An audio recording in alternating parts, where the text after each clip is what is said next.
सकता होगा, या अंग्रेज आए थे यहां न्याय करवाने के लिए? भाई देखो, अगर पढ़ लिख के हमारा बच्चा रेपिस्ट कल्चर का बनता है और अनपढ़ आदमी अगर पूरे गांव की बेटी को अपनी बेटी और पूरे गांव की लड़की को अपनी बहन मानता है, तो भाई अनपढ़ रहना ज्यादा बढ़िया है, ठीक है ना? अगर पढ़ लिख के हम बीमार ज्यादा होते हैं और अनपढ़ आदमी हेल्दी ज्यादा रहता है, तो भाई हम तो अनपढ़ बढ़िया हैं। अगर मेरा भाईचारा अगर अनपढ़ रह के बचता है, तो हम कौन पढ़ते थारी भाषा? हमारे बुजुर्गों ने गांव में स्कूल खोले थे, और हमसे बड़े वाली पीढ़ी के उनका मकसद समझ में कौन आया? हमारे बूढ़े बहुत शाणे थे, असल में स्कूल खोले थे उस टाइम पे। उस टाइम उन लोगों ने यह सोचकर स्कूल खोले थे, और यह कहा गया था वहां कि जिसने पढ़ना वो है पढ़ियो। किसी के ऊपर जबरदस्ती नहीं होती थी, चार बार फैलो या कर दे यार, मतलब 6 बार फैलो जो, कोई चक्कर को नहीं, फैलो रहा फैल होगा भाई। मारे पड़ोस में मारे चाचा लग गया कर दे कहीं जने, वो मतलब जब मैं 10वीं में होया गांव में सरकारी स्कूल में, उधर ने बोला आज तो लाडू बांटांगे। मैं क्या था, आज भतीजा हो गया, अब तो पास होवांगे, 4 साल हो गए फैलो होने देना भतीजे के आगे पाछा रोल नंबर ले आवांगे, है ना? कुछ फर्क नहीं पड़ता था, उसमें बेइज्जती को नहीं हो रही है, वो तो आपस में बैठ गया, तो कै बार फैल लिया, मैं 3 बार लिया, मैं तो 4 बार लिया भाई। ये तो नंबरों के साथ बेइज्जती इन्होंने प्लानिंग के साथ जोड़ी भाई। क्यों? सोचो जरा, हमारे यहां जब रिश्ता देखा करते थे, मेरे ख्याल से ही कोई लड़के को देखता होगा या लड़की को देखता होगा, सबसे पहले यह देखा करते इसका परिवार में व्यवहार कैसा है, इसके परिवार का गांव में व्यवहार कैसा है, कोई बट्टा तो नहीं लग रहा, कोई गलत काम तो नहीं करता। उससे हर घर को यह प्रेशर रहता था कि गलत काम नहीं करना, नहीं तो बट्टा लग जाएगा पूरा 7 पीढ़ियों का। तो गलत काम होता ही नहीं था। फिर उन्होंने शादी करने से पहले यह पूछना शुरू कर दिया कि छोरा नौकरी लाग रहा होगा तो उसने गाड़ी भी मिलेगी, पैसा भी मिलेगा, सूट भी बढ़िया बढ़िया मिलेंगे, उसी को लोन मिलेगा, उसी को मकान मिलेगा, उसी को सारे इज्जत मिलेगी। चाहे नौकरी नकल मार के ले रहा हो अगला, तो नकल मारनी शुरू कर दी लोगों ने। अगर नौकरी वाले को इज्जत मिलनी स्टार्ट हो जाएगी तो लोग नौकरी के पीछे भागने लग जाएंगे। अगर पैसे वाले की इज्जत ज्यादा होने लग जाएगी तो लोग पैसे के पीछे भागना शुरू कर देंगे। अगर कोठी वाले की इज्जत होगी, गाड़ी वाले की इज्जत होगी, किसी बड़े पद वाले की होगी, तो आदमी उसके पीछे भाग जाएगा। फिर वो रास्ता कोई भी हो, फिर वो वैसा अपनाना स्टार्ट कर देगा। और ये बात उनको पता था, क्योंकि हर आदमी अपने जीवन में एक ही चीज के लिए दौड़ रहा है, और वो इज्जत है। आप कितनी बार कहते मिलेंगे, अपने जान में बन रहा होगा मिनिस्टर जी भाई इज्जत नहीं करता आए गए की, तो फिर हम केसटीसी कर रखी है क्यों जी? भाई अगला अपने घर में अफसर होगा, अपने घर में मंत्री अपने दफ्तर में होगा, अगर आए गए की इज्जत नहीं करता तो वहां आदमी जाता नहीं। मतलब इज्जत के लिए ही दौड़ रहा है। उसको जो भी कर रहा है वो उसी चीज के लिए कर रहा है। कितने सारे लोग आपके गांव में इस बात को नहीं बताते कि वो कर्जे में मरने वाले हैं, क्यों नन्नू सोचा कि इज्जत चली जाएगी। नहीं, मतलब हमारे यहां कर्जे में डूबा हुआ आदमी को यह लगता है कि मैंने किसी को बता दिया तो लोग ये सोचेंगे इज्जत चली जाएगी, बेइज्जती हो जाएगी। मतलब अपने सारी दौड़ सिर्फ इज्जत पाने की है। तो जिसको इज्जत सिस्टम देगा, समाज देगा। देखो, समाज आपस में बातचीत करके एक दूसरे से बात पहुंचाता है अपनी, और हमारे यहां बातचीत पहुंचाने का जरिया भ्रम की देवी करती है ना? मीडिया भ्रम की देवी तो यहां मीडिया करती है। तो मीडिया के जरिए हमको यह दिखाया जाता है कि क्या बढ़िया है और क्या खराब है, और फिर हमारा पूरा समाज उसके पीछे दौड़ने लग जाता है। सोचता नहीं है, क्योंकि वो भ्रम की देवी है भाई। उसने माया जाल आपके पास फेंका और आप उस जाल में फंस गए। फिर जिधर जिधर वो कहेगी वैसा वैसा हम करेंगे। उसने बोला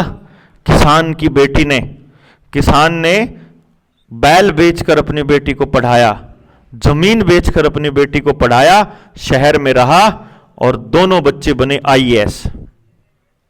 ठीक है, ये तो बात बता दी मीडिया ने, साथ में ये नहीं बताई कि 7,000 और किसानों ने अपनी जमीन बेची थी जिनमें तो एक का भी सिलेक्शन नहीं होया।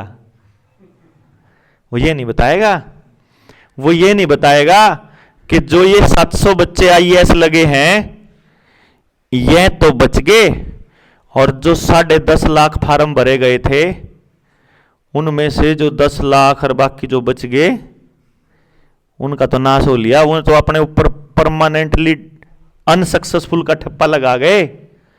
पास का परसेंटेज 0.01% से भी कम है, ये नहीं बताएगी मीडिया कभी भी आपको। और वो ये नहीं बताएगी चाहे किले बेच लो, चाहे गात बेच लो, चाहे 14 घंटे पढ़ लो, चाहे 16 घंटे पढ़ लो, अगर 700 पोस्ट है ना तो 700 के ऊपर एक मानस नहीं ला सकता, चाहे कितना ही हंगा ला लो, चाहे जमीन बेच लो, चाहे कुछ बेच लो, 700 ही लागेंगे, बाकी के सब नहीं लगेंगे। ये नहीं बताएगी मीडिया। मीडिया ये सवाल नहीं करेगी कि जो नहीं लगे उनके लिए क्या इंतजाम है सिस्टम के पास, लेकिन इज्जत उनकी होगी जो लग गए। इसलिए हर आदमी, हर किसान अपने बच्चे को यह कहना शुरू कर देगा कि खेत में कुछ नहीं रखा, इस मिट्टी में मिट्टी होने की जरूरत नहीं है, छोड़ सब कुछ और पढ़ ले। अब यह बात उस गांव के किसान के साथ आप जुड़ोगे नहीं तो उसको कैसे समझाओगे कि यह बात तेरी जबान पर रखी गई है या असल में तेरी नहीं है।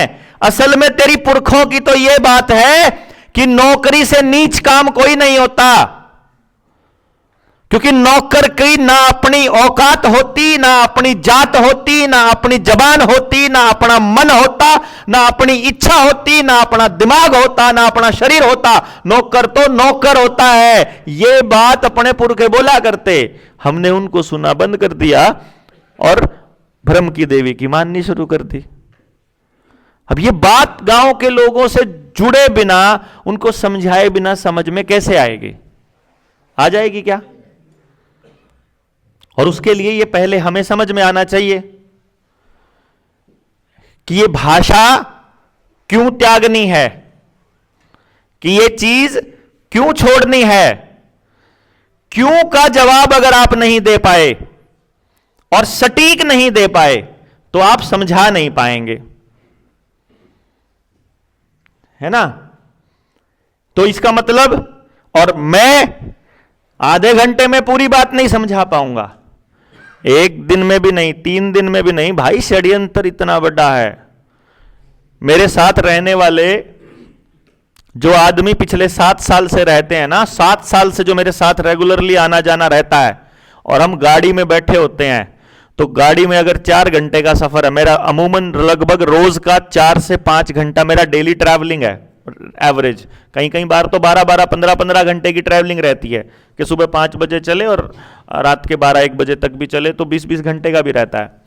लेकिन मैक्स एवरेज जब निकालते हैं कि चलो 2 दिन का ट्रैवल, अब जैसे 3 दिन यहां रुकेंगे तो ट्रैवलिंग नहीं होएगी ना अभी, तो एवरेज वही निकलेगी। लेकिन अब उस एवरेज ट्रैवलिंग में, रोज की 4-5 घंटे की ट्रैवलिंग में, अगर कोई साथी 1 हफ्ता मेरे साथ आ रहा है, मेरे से मिल रहा है और रोज हम बात कर रहे हैं, तो पता चलता है कि वो ये बोलता है कि हर रोज नई चीजें सुनने को मिल रही हैं, हर रोज नए सवाल।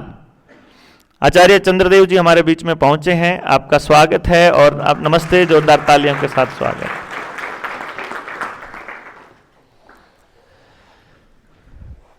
अब आप ये सोचिए कि जब इतनी सारी बातें पेंडिंग रह जाती हैं हम सब के साथ बातचीत के दौरान, तो इस ट्रेनिंग जैसी छोटी सी चीज, छोटे से टाइम में हम क्या क्या बता पाएंगे आप लोगों को? बड़ा टफ रहता है।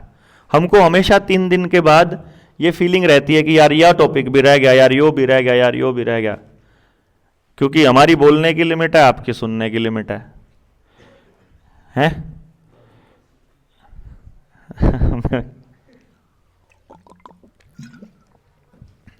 दिन में घंटा की तो होती होगी। ना जी, ना उन्हें पता है भाई हमारी बोलने की लिमिट नहीं है।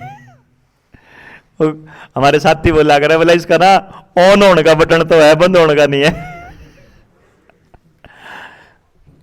लेकिन समय की अपनी सीमाएं रहती हैं।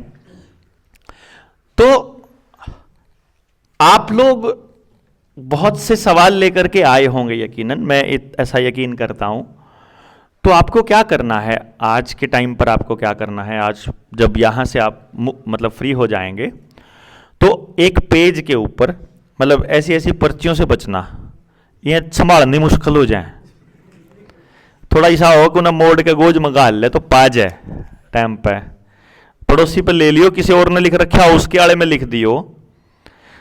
नाम लिखना चाहो अपना नाम लिख देना, नाम फोन नंबर, नहीं भी लिखना चाहो तो कोई दिक्कत नहीं है। लेकिन आप जो पूछना चाहते हैं वो एक कागज के ऊपर लिख करके, देखो भैया जी कर्जे वाले बिंदु पर कुछ मत पूछना।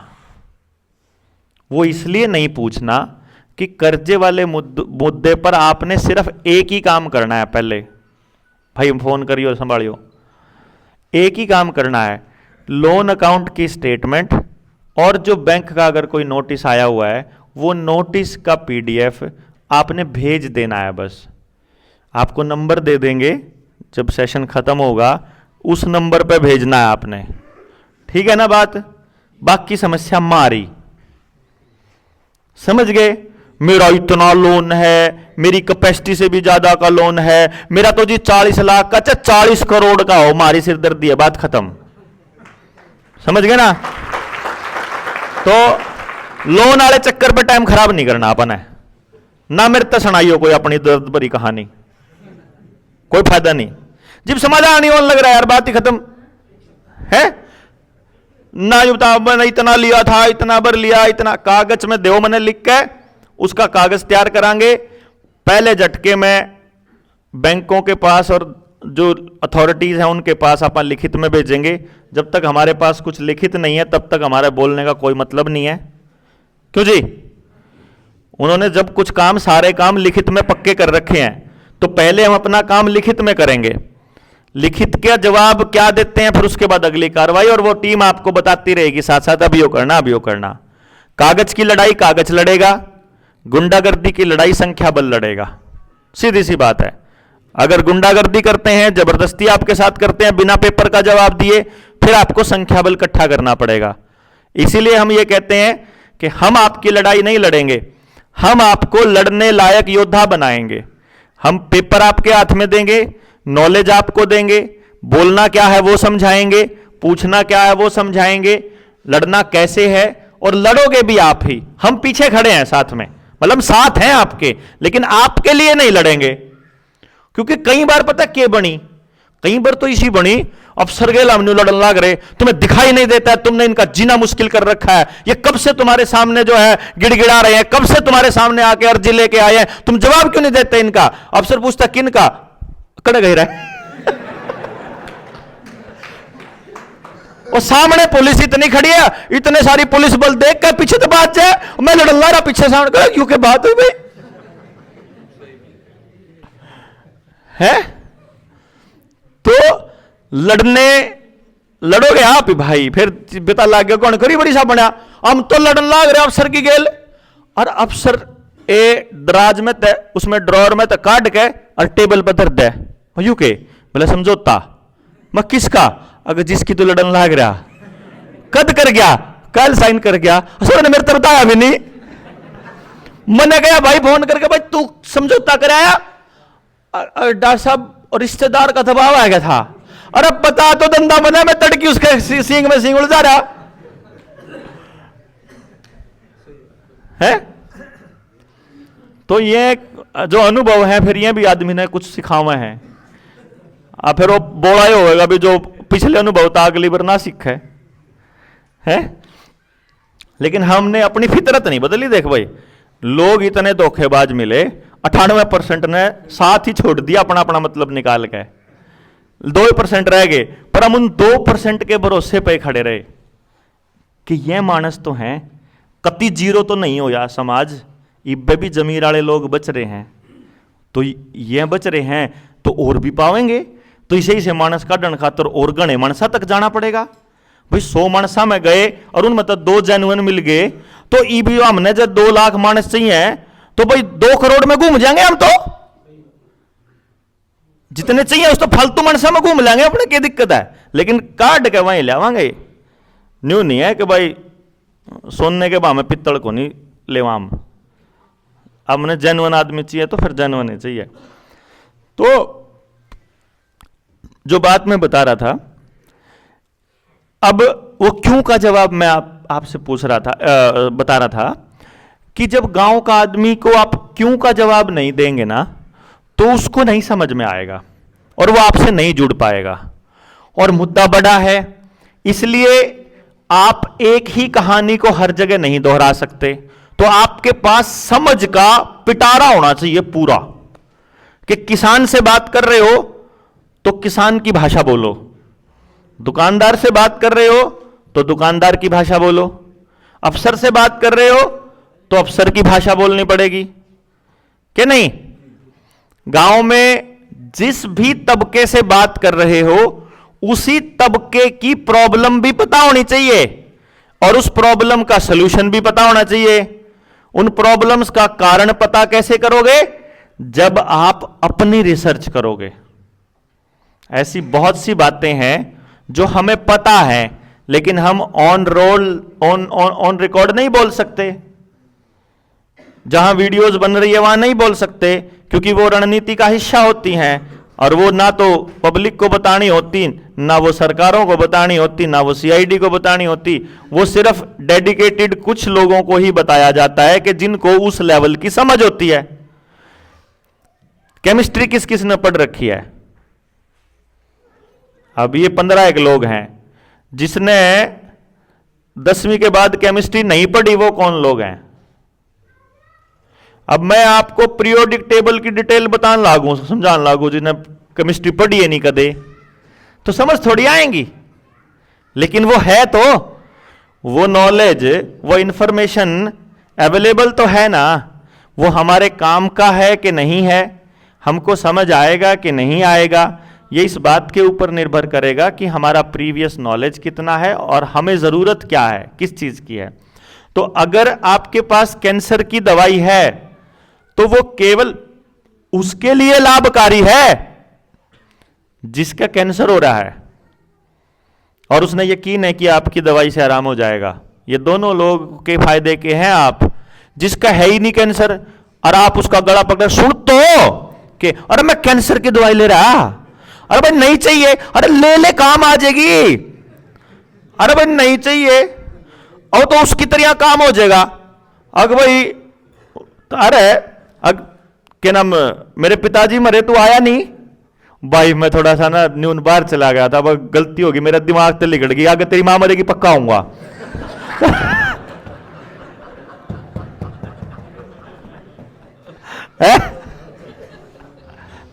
तो वो काम नहीं करना।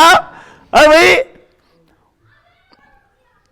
कैंसर ले ले दवाई ले ले, क्या तक अगर मैं सबका हो जाए मनमाना जरूरत पड़ जाए तो ले ले, अगला जबरदस्ती दोगे तो नाली में फेंक के जाओगा। अगले को आपकी बात की जरूरत है भी कि नहीं? आपको हम तो कर्ज मुक्त करा और हम थारे काम के हैं, अगला भलापन कर्ज ले ही कौन रखा। फिर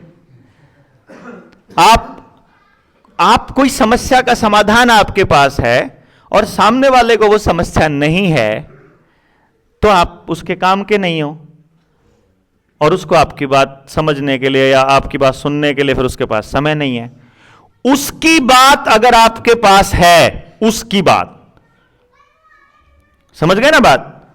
तो पहला स्टेप शुरू होता है, या तो वो हमारे काम का हो और वो हमारी मदद करना चाहता हो, या हम उसके काम के हो और हम उसकी मदद करना चाहते हो, है ना? तो कनेक्शन का पहला स्टार्टअप होगा। या फिर दोनों के दोनों विचार से सहमत हो। अगर मतलब का और स्वार्थ का कनेक्शन है तो लिमिट है आपके कनेक्शन की, जैसे ही स्वार्थ पूर्ति होगी कनेक्शन कट जाएगा। लेकिन अगर विचार से आप जुड़े हो तो कदे भी नहीं टूटोगे आप, फिर आप विचार से ही जुड़े रहोगे। इसीलिए यह कहा जाता है कि विचार की ताकत सबसे बड़ी ताकत होती है। लेकिन पहले शुरुआत करने के लिए कोई ना कोई बहाना चाहिए, है ना। और वो शुरुआत होने के बाद फिर तुम अपनी बात समझा दो या अगले की समझ लो, फिर तो कनेक्शन बन जाता है, फिर कोई दिक्कत नहीं है। और एक बार विचार से सहमत हो फिर सारी चीज नॉर्मल। तो आपने क्या करना है, यहां 3 दिन में कोई ऐसा भी है, मैं पहले एक दूसरी सवाल पूछ लूं, ऐसा भी है जिसने समाज में फैली हुई कुछ षड्यंत्रों के बारे में या डिटेल्स के बारे में जानकारी देने की कोशिश की हो समाज में, और हमें लगता हो कि सामने वाले के या तो कुछ सवालों का जवाब हम दे नहीं पाए या कहीं पर हम अटक गए जा करके, है कोई? है ना कुछ लोग। तो अब आपको क्या करना है, तो आपको क्या करना है, जहां जहां आप गए थे, जिस जिससे आप मिले थे, उसको याद करो दिमाग में, और वो जो सवाल था उस बंदे का वो अपने नोटपैड पे, अपनी कॉपी पे, अपने पेज पे लिख लो। क्योंकि आपके दिमाग में उठ रहे सवाल और जिसको आप समझाने जा रहे हो उसके दिमाग में उठ रहे सवालों के जवाब आपके पास होने चाहिए। तो हम कोशिश करेंगे इन 3 दिनों में कि आपके इन सवालों के जवाब तो आपको हम देकर भेजें। फिर नए सवाल पैदा होंगे, उसके लिए हमारी नई मीटिंग्स चल पड़ेंगी, ऑनलाइन चल पड़ेगी, फिर हमारे कनेक्शंस बन जाएंगे, किसी ना किसी वीडियो में उसका जिक्र मिल जाएगा, नहीं तो फिर हम स्पेशल भी उसके लिए अलग वीडियो बना देंगे। लेकिन आपको सवालों के जवाब देना हम बताएंगे, यदि आप खुद से रिसर्च नहीं कर सकते हैं तो।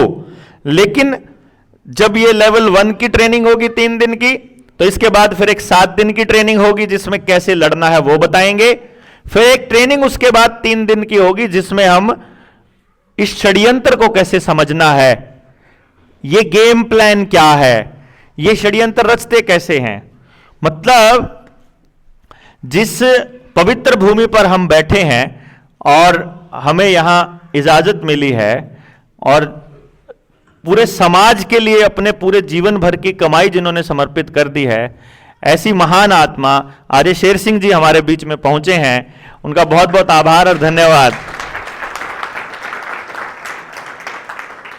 देख लो, जब पता भी नहीं चला ना किसी ने, यही इनकी महानता, इनकी शख्सियत है कि ये हमारे बीच हमारे जैसे ही रहते हैं, बड़ा दिल है। और मैं समझता हूं ऐसे समाज में बिरले ही लोग मिलते हैं। पूरा जीवन समाज के लिए इन्होंने अपना समर्पित कर दिया। और अभी भी यहां पर जो नेचुरोपैथी का सेंटर बना हुआ है, आप जानकर हैरान होंगे, इस नेचुरोपैथी सेंटर को समाज के लिए समर्पित किया हुआ है और मात्र 5 रुपए सालाना लीज पर दिया हुआ है। 5 रुपए साल का किराया लेते हैं। तो आप इसी से अंदाजा लगा सकते हैं। और तो हम कंटिन्यू करते हैं। अगली बात यह है कि सवाल सारे के सारे नोट कर लोगे, मेरे पास शाम तक पहुंच जाएगा। मेरे को कम से कम बुलवाना है आपने, है ना। भाईचारे की बात कर लो। जैसे क्वेश्चन आंसर है वो तो मैं यहां से ही दे दूंगा आपकी बातों का जवाब, मेरे ख्याल से ज्यादा बेटर रहेगा ना।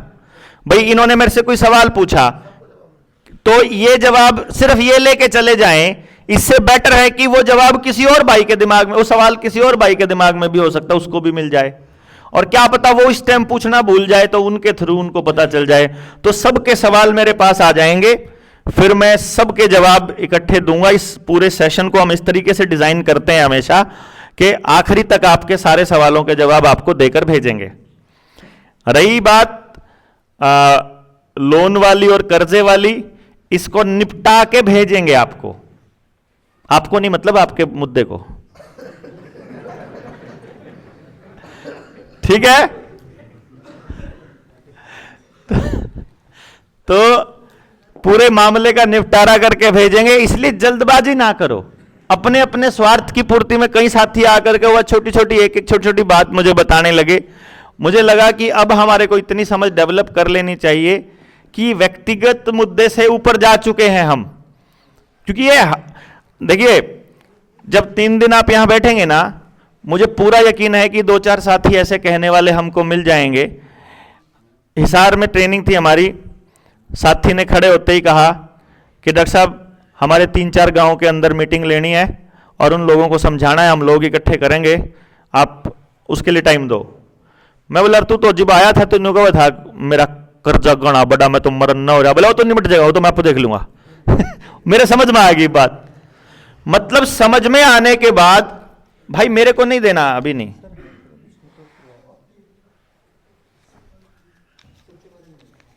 हाँ जी, हाँ जी, बैठे प्लीज, बैठे। तो मतलब यह है कि जब मसला समझ में आ जाएगा कि असली मसला यह है, या जो लड़ाई है ना या कर्जे वर्जे वाली तो छोटी सी है, असली लड़ाई तो ये चालू करांगे, तो तब मजा है ना। इसलिए बार बार मैं बोलूं, बार बार मैं एक ही बात कह रहा हूं, इस मसले पर हम अभी यहां बैठे बैठे कुछ नहीं कर सकते ना। यहां बैठे बैठे आपका ताला टूटदा, ना यहां बैठे बैठे आपका ताला लागदा, ना बैठे बैठे आपका आवेदन तैयार होता, ना बैठे बैठे आपकी बात सुन के मेरा याद रवा है। मान लो 10 आदमियों की बात आई, 10 की बात मैं कैसे याद रखूंगा। सिंपल, जो कागज और जो जानकारी हमको चाहिए वो दे दो, आपका मसला सॉल्व।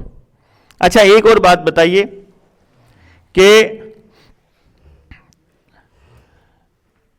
आप सब लोग अगर मान लेते हैं कि आपको मसला समझ में आ गया, फिर तो बड़ी लड़ाई लड़ने में कोई दिक्कत होनी नहीं चाहिए ना, या फिर भी वही रहेगी? भाई मसला कर्जे का हल हो गया और अगर आप उसी के लिए आए थे तो यहीं क्विट करना इजी रहेगा या फिर बड़ी लड़ाई के लिए तैयार होना? और बड़ी लड़ाई को केवल एक ही चीज से लड़ा जा सकता है और वो है समझ। तो इसलिए हम लोग ये बोलते हैं, तो पहली समझ आपने ये डेवलप करनी है अपनी कि जब बाहर जाओगे, बाथरूम करने भी जाओ तो अपनी ही चप्पल और अपना ही जूता पहनकर जाओ। समझ गए? आपको क्या लगता है थोड़ी दूर तो जाऊं हूं, क्या फर्क पड़ रहा, पार ले। अब वो पार का चला गया, उसका अगला जिसका जूता था हो गया बाहर, देखा मेरी चप्पल है नहीं, चल मैं किसी और की पार लूं। तीसरा मैं किसी और की पार लूं, फिर हर कोई किसी और की पार पाओगा। अगर आपकी नहीं मिले चप्पल तो भाई पैदल चले जाओ, बिना जूते चले जाओ, बाणे पाया चले जाओ, नंगे पैर चले जाओ, कुछ फर्क नहीं पड़ता। या जाओ तो किसी से पूछ कर ले जाओ। मां भाई एक जना ले गया था, उसकी गलती ना, सारे क्यों तो आओ, है ना? छोटी सी चीज है ये, लेकिन ये समझ डेवलप करने के लिए इंपॉर्टेंट स्टेप है कि हमें यह मालूम होना चाहिए कि मेरे एक भी स्टेप से मेरे साथी को परेशानी नहीं होनी चाहिए। और यह बात अगले के ऊपर शान नहीं टेकना, अंदरे सोचनी है और अंदरे कर लेना है। यह बदलाव हमारे अंदर अपने आप हो जाना चाहिए, हमारे व्यवहार में दिखना चाहिए, जबान पे कम से कम आए। एक दूसरी बात, हमारा जेएसएम का साथी ने आज तक पिछले जितने भी हजारों साथी हमने मिल लिए, एक लाइन हमारे शब्दावली में से कट गई। मतलब एक लाइन बड़ी समाज में ना, मैं तेरी खातर आया था, मैंने तेरे खातर यह चीज छोड़ दी, तेरे कहे तो मैं उड़ गया, तेरे कहे तो मैंने यू काम करा। भाई अपना आड़ी छोड़ दीजिए अपना, है ना? यहां हम आपको लेकर के तो कोई एक आदमी आया होगा, ईब जन्यू लाग रहा हो ना, गलत लिया आया तो इब्बे चले जाइयो, आज जो उल्टे अगले के ऊपर शान ना टेकियो, अगर मैं तेरे खातर बैठा रहा। क्योंकि अगर आपके अंदर में नहीं है वो भाव तो फिर कोई लाभ नहीं है, फिर उस खाम खाई संख्या दिखेगी, मारे भी बहम हो जाएगा, तेरे कितने मानस हो गए वह इकट्ठे। ईब तो लड़ने के लिए तैयार, हम लड़ने खातर हम मौका दे दे, पाछे तो कोई आवे ही नहीं। फिर कल्ले खड़े पावा वो कल्ले बैम माम नहीं वाल नहीं रहना भाई। तो इसलिए छोटी छोटी एक्सरसाइजेस समय समय पर होती रहेंगी, आपको संदेश जाते रहेंगे। स्कूल के बारे में मैंने आपको बता ही दिया है कि अगर हम वो 7 दिन की ट्रेनिंग का भी पार्ट होता था जो मैंने थोड़ा बहुत आपके सामने डिस्क्लोज किया था कि हम आने वाले वक्त में इस तरह की व्यवस्था के ऊपर काम करेंगे। आज का जो दिन है वो मुझे उम्मीद है कि कुछ ना कुछ तो हम कनेक्ट हो पाए होंगे जेएसएम के साथ, या नहीं? बिल्कुल। तो हम एक तो आप मुझे ये बता दीजिए कि शाम का भोजन कौन कौन नहीं खाने वाला है, क्योंकि कणखरे तो इसे थे बांगे हो गए लिखा घना खा लिया टेस्टी बन रहा था। कितने लोग खाने वाले हैं जिनको अभी शाम का भोजन करना है? प्लीज, इसलिए कि कहीं ज्यादा ना बन जाए इसलिए पूछ रहे हैं हम लोग। भाई देख लो रे, कहाँ है व्यवस्था वाले साथी? देख लो कितने गए, अंदाजा ला लो बस। इस तरह 1.5 गुना बना दियो के बता, उनका भी जी कर जे खान ने के बना रखा रहे, उनका दाम भी खाओगे। के बनाओगे? अरे खिचड़ी खुआ दंदे। अच्छा ठीक है।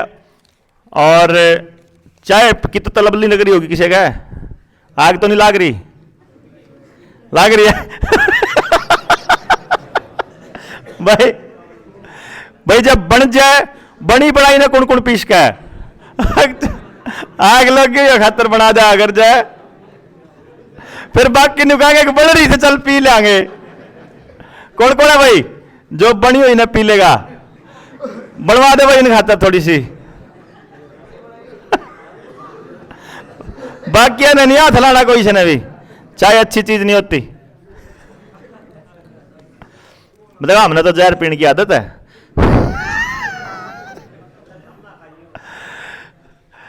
चलिए जोक सारा पार्ट, लेकिन आज के सेशन का जो मुख्य बिंदु है वो यही है कि हम सारे लोग आज सारे इंट्रोडक्टरी सेशन में ज़्यादा समय बिताएंगे तो ज़्यादा बढ़िया रहेगा। कल से जब आप आएंगे अपने इस सेशन में तो कोशिश करेंगे हम कि अपने फ़ोन साइलेंट पहले ही कर लें। दूसरा, हम कोशिश करेंगे कि मतलब थोड़ा डिसिप्लिन तरीके से बैठेंगे, और मतलब ये हमें अपने आप से ही रखना है, खुद में ही हम लोग डिसिप्लिन रहने चाहिए। बाकी किसी की बात सुनते हुए नींद आ जाए तो फिर पसरना पड़ेगा ही भाई। फिर तो अगला बात काम की नहीं बता रहा तो इसमें क्या नुकसान है? या रोटी घनी बढ़िया टेस्टी बन रही हो, खा के फिर तो नींद आएगी थोड़ी सी, तो उसमें तो गलती हमारी है भाई, हम टेस्टी खुआने लग रहे। जो उसमें मिर्च सुड़ देंगे तो फिर नहीं खाओ तो कोई है ना। तो इसलिए हम अपनी गलती स्वीकार करते हैं। अगर आपको नींद आ जाए तो कोई दिक्कत नहीं, हम बस किसी को परेशान नहीं करेंगे, मस्ती में रहेंगे, और जितना हो सके आपस में बात कीजिए। मैं यहीं रहूँगा और साथ में ही रहेंगे, परंतु कोशिश आप एक दूसरे से मिलने की कीजिए। मेरे तो मिल रहे हो सारे के सारे, है ना। इस सेशन में एंड में कोई चीज अगर हमारे को ध्यान में रखनी होगी तो उसके लिए भाई ये तो बोल देना, आप अभी बोल देना। आचार्य जी आएंगे, चांद भाई यहाँ आएंगे, उनसे पहले आप बोल देना फिर ये। तो मैं रिक्वेस्ट करूंगा आचार्य जी से कि कुछ खास बातें जो एक संगठन के तौर पर हम जब आगे बढ़ने वाले हैं और जब हम एक यात्रा को शुरू करने वाले हैं, शुरू करने वाले भी हैं कि नहीं, कदम बिना ही पूछे कहने लग रहा हूं, है भाई ना भाई? आवाज देगा तो हाथ नहीं उठता। बात तो करा व्यवस्था परिवर्तन की, हाथ हाथ तक भी नहीं उठता, है नहीं? देश ना बदलेंगे यार, पोज तो बदल, पोस्टर तो बदला जानता इन भाई। न्यू एक तो न्यू बैठा, बदलने वाले हैं जी, बोला हाँ बदलने वाले हैं, है नहीं?